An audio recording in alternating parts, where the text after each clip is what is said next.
que nous devons comprendre ces choses. Je voulais savoir par quel moyen l'on peut attrister le Saint-Esprit et comment l'on peut éteindre le Saint-Esprit. Parce que c'est évident, c'est des affirmations qui sont contenues dans ces deux textes bibliques. Ça veut dire qu'il y a des gens qui attristent le Saint-Esprit, ça veut dire qu'il y a des personnes qui éteignent le Saint-Esprit. Il y a une possibilité d'attrister le Saint-Esprit, il y a une possibilité d'éteindre le Saint-Esprit. C'est ce que cela veut dire. Alors, comment est-ce que certains croyants chrétiens arrivent à attrister le Saint-Esprit ou arrivent à éteindre le Saint-Esprit? Qui peut nous expliquer ce fait-là?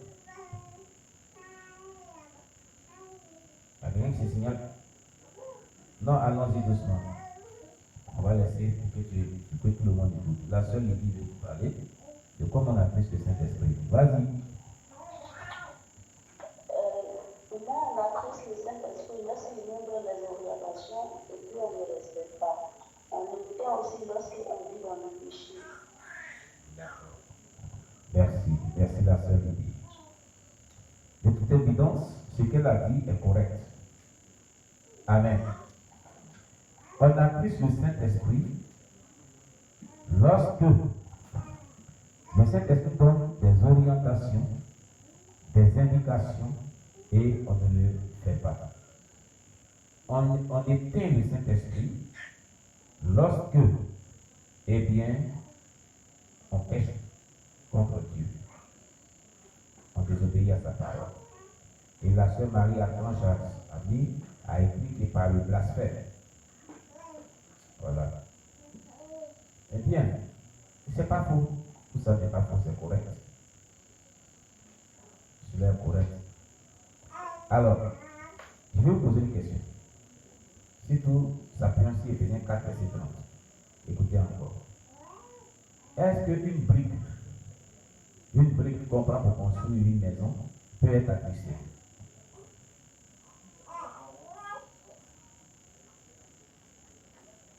Est-ce qu'un caillou peut être attristé? D'accord. Donc, toute chose ne peut pas être attristée. Alors, quand on dit le Saint-Esprit est attristé, parmi toute créature de Dieu,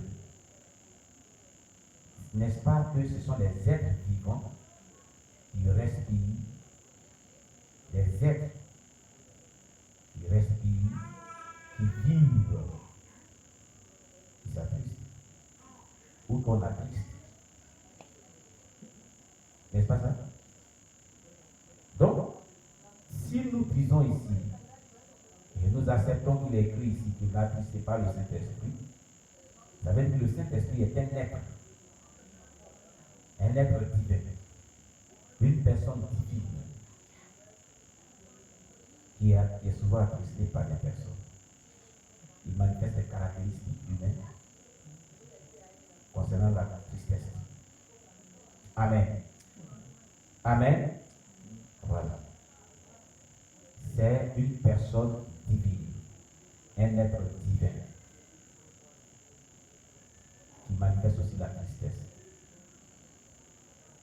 Retenez ce fait-là. Que le nom de Dieu soit béni.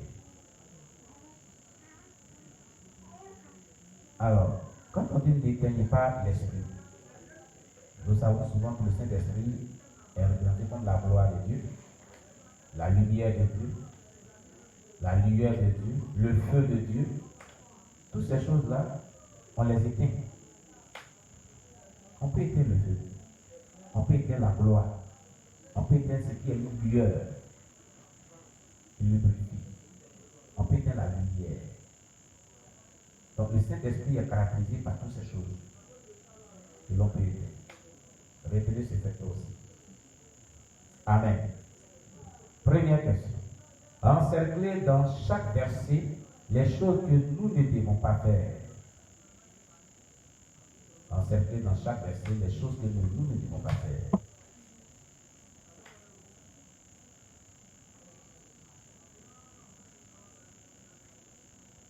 Encercler dans chaque verset les choses que nous ne devons pas faire.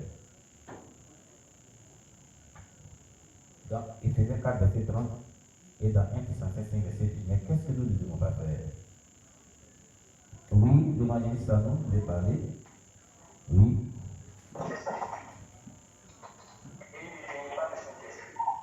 N'attristez pas le Saint-Esprit de Dieu et n'éteignez pas le Saint-Esprit. Très bien. Très bien. C'est très bien l'évangéliste. C'est très bien dit. Que Dieu soit loué. Amen. Prenez votre pic rouge, encerclez, n'attristez pas le Saint-Esprit. Et encerclez, n'éteignez pas l'Esprit. Vous mettez le petit 1 avec le petit vert.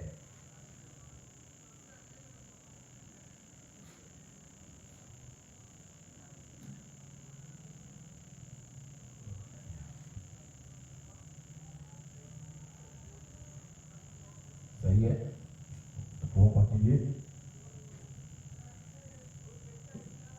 On y va. Le mot attristé provient du mot grec lupète, signifie chagrin. En d'autres termes, nous ne devons rien faire et puis chagriner le Saint-Esprit. Éteindre le feu est une traduction du mot grec spénut, qui veut dire éteindre ou étouffer. Amen. Dans la marge, il est écrit: le Saint-Esprit est une personne. Il a des sentiments et des désirs. Quoiqu'il veuille être au contrôle de votre vie, c'est un homme galant.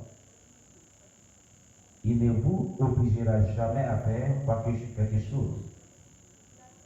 Alors, à moins que vous soyez Moïse, vous soyez l'apôtre Paul,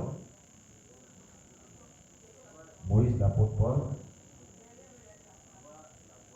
et Jonas, que le Seigneur avait obligé ou contraint à le servir. C'est très rare que Dieu le fait avec certaines personnes. Sinon, le Saint-Esprit n'oblige personne. Mais si vous voyez que le Saint-Esprit vous oblige ou contraint, c'est que vraiment, il a une œuvre particulière, plus profonde. Il veut développer un amour encore plus grand avec vous. Comme Moïse, comme l'apôtre Paul, comme Jonas, dont nous connaissons les histoires, qui ont été contraints, obligés par Dieu à servir Dieu. Amen. Il ne vous obligera jamais à faire quelque chose, comme il a dit, à part Moïse, Jonas et l'apôtre Paul. Vous avez une choix similaire, pas parfaitement mais similaire, pas parfaitement même chose mais similaire. Alléluia.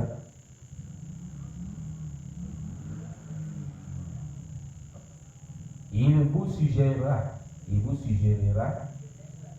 rappellera et vous dirigera dans les voies qui sont agréables à Dieu.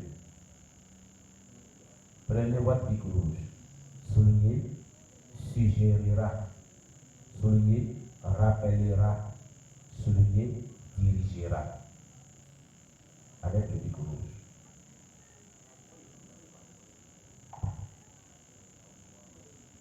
Soulignez, suggérera, rappellera, dirigera. Donc, il va vous suggérer certaines choses. Mais il préférait que vous choisissiez, vous faites le bon choix. Il vous rappellera ce qu'il convient de faire ou des événements passés. Et il vous dirigera dans la voie du Seigneur. Voilà comment le Saint-Esprit agit de manière générale. Mais il y a d'autres choses qui font plus que ça. Retenez ce fait.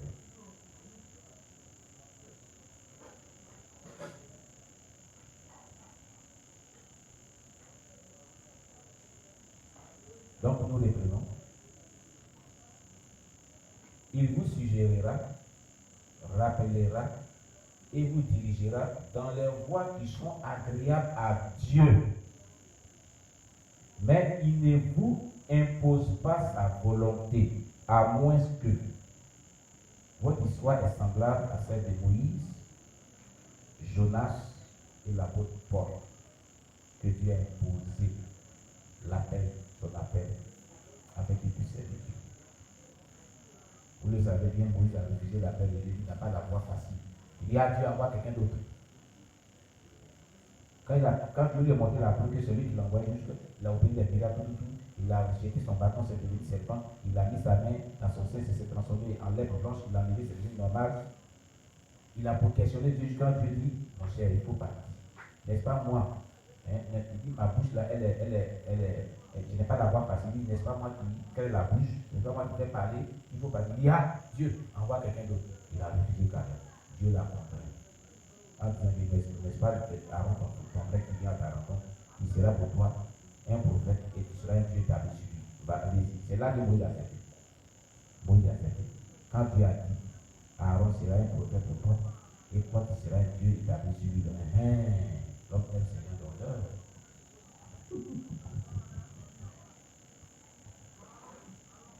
Vous comprenez? Quant à Jonas, il a fallu qu'on le jette dans l'eau. Et là-bas, un gros poisson vient l'avaler. Et étant dans le ventre du gros poisson, il attend encore là-bas. Il dit, Dieu, même dans le ventre du poisson, j'attends pour continuer à aller. Pourquoi est-ce qu'on cherche des complications d'abord avant d'accepter Jésus-Christ à missionnaire? On laisse Jonas, on laisse Moïse, on laisse même l'apôtre Paul. Mais les gens ici, de notre ère, il a fallu que Dieu les frappe de mort et puis sur le lit d'hôpital où ils sont en train d'applaudir, les gens ont décidé d'accepter le service. Il y a des gens. Il y a des gens, il y a des personnes qui travaillaient dans un service, ils refusaient de servir Dieu et il a fallu qu'on les licencie. Ils vivent une vie misérable pour accepter maintenant l'appel de Dieu. Pourquoi est-ce qu'on cherche d'abord à souffrir d'abord avant d'accepter l'appel de Dieu? Les gens vraiment pas. Comme chaque personne a son entendement, sa compréhension des choses. Sinon que bon, que le nom de Dieu soit béni, que Dieu nous aide. Amen. Revenons donc à la suite de notre étude. Nous accablons le Saint-Esprit en permettant au péché non confessé de résider dans notre vie. Et nous éteignons ou étouffons son influence lorsque nous choisissons d'ignorer. Ils ont mis ignorant. Vous mettez ignorer. Ignorer, pas ignorant. Ignorer les instigations qu'il nous donne. Je reprends cette phrase. Et nous éteignons et étouffons son influence lorsque nous choisissons d'ignorer les instigations qu'il nous donne. Voilà.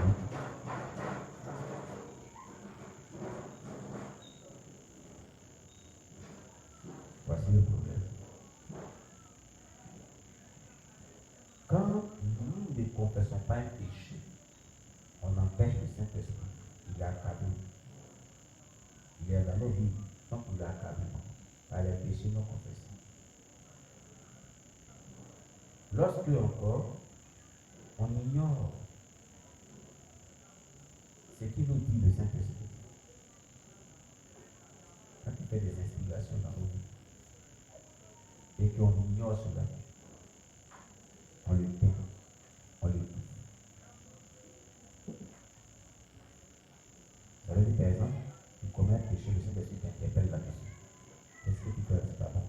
Répands-toi. Et tu ignores cela. Tu ignores cela.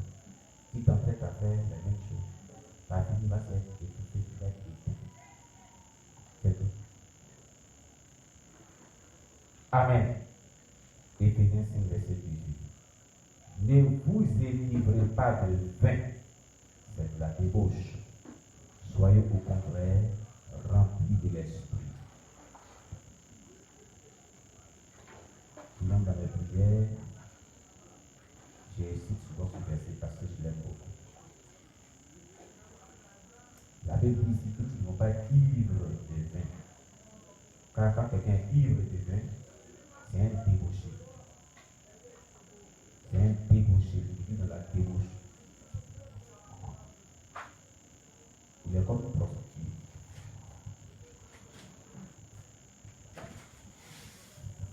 Toi, tu t'es mis de vin, tu es une prostituée. Tu vis de la débauche. Après ça, tu dis que tu es chrétien. Voilà ce que dit la Bible. Tu es un débauché, tu es une débauchée. On dit non, Jésus même a pris, il a transformé l'eau en vin, et puis on dit comment on boit vin. Bon, vous m'avez dit que Jésus a transformé l'eau en vin, n'est-ce pas? Donc si toi tu veux boire vin, prends de l'eau pour briser à devenir vin, tu vas boire. Et puis là on jouera aussi. On sera d'accord avec toi. Jésus a transformé l'eau en vin, puis la bu. Au nom de Cana. Et pourquoi on ne peut pas qu'on boit? Mais toi-même tu la transformé l'eau en vin. Donc prends ton eau, toi aussi pris dessus, ça devient vin, puis tu vas apporter, on va boire.